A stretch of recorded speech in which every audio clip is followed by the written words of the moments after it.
latest comes from an FBI whistleblower. And the documents that he's handed over to John Solomon of Just the News suggest that the FBI now has an internal political litmus test. Is support for President Trump a security concern within the FBI?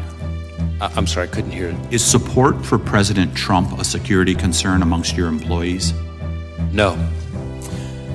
Who improved what is termed the Trump questionnaire? Newly unearthed that confirmed the FBI checked his loyalty before allowing him a security clearance. So 1 year ago, I testified alongside 3 of those other whistleblowers, Steve Friend, Marcus Allen, Garrett O'Boyle, in front of the Weaponization Committee.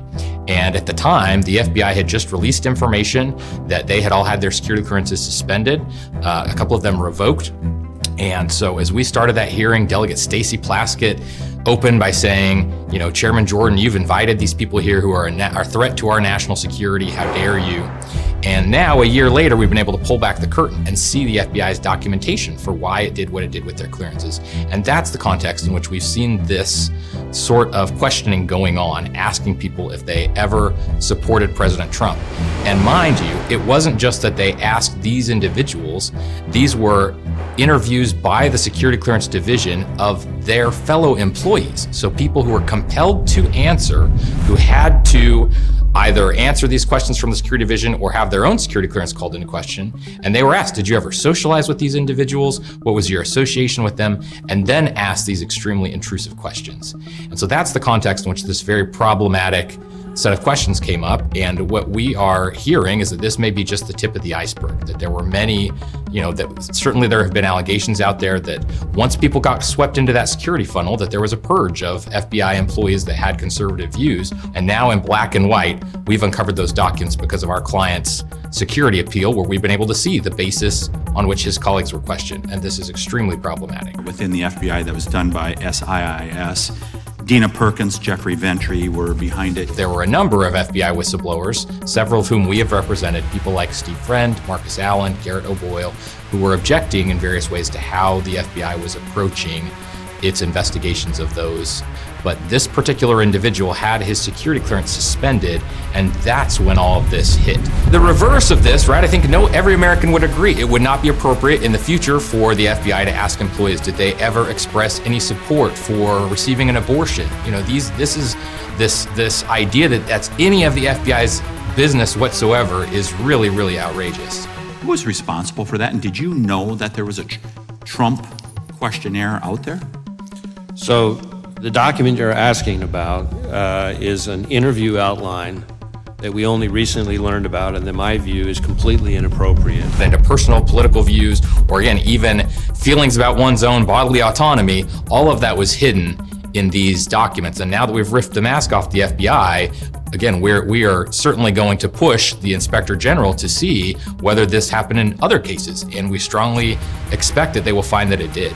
I asked my team to get to the bottom of what happened and to ensure that it doesn't happen again, and I've learned that it's not an FBI form, that its use was isolated, that it was created not by an FBI employee, but by an outside contractor, and that individual is no longer affiliated with the FBI. And what's ironic about this is that, again, as a credential, if you will, if someone gets pushed out of the FBI, because they say, didn't show up for work on time or something else, right? That looks bad if you're fired.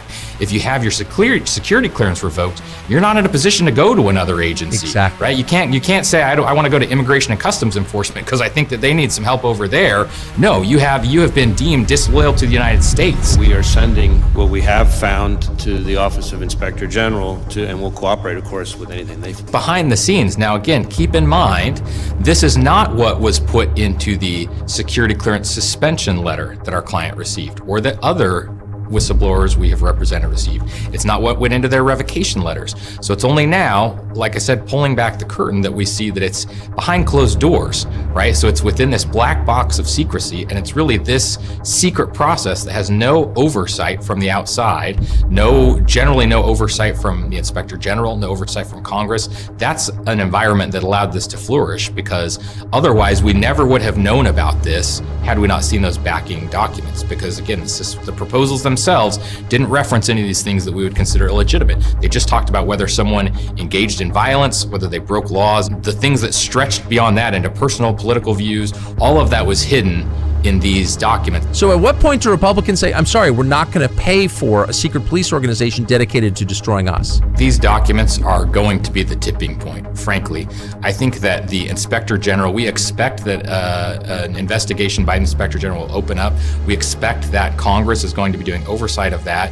And along with some of these other instances of vindication, I think this summer we're going to see exposed quite a bit how the FBI has shown such political bias in what they do. Overhaul the FBI, the personnel that are in it at the moment, to reform that, and also to pursue broader reforms, from a legal front. And so to your point about funding, I think this is the time. I think this is the thing that more than anything else, these documents demonstrate in black and white what individuals like Chairman Jim Jordan have been alleging for 2 years. And now we have the definitive proof of that. Mr. Chairman, I'll just close with this. We keep hearing about these isolated examples, whether it's Richmond Catholics, this instance.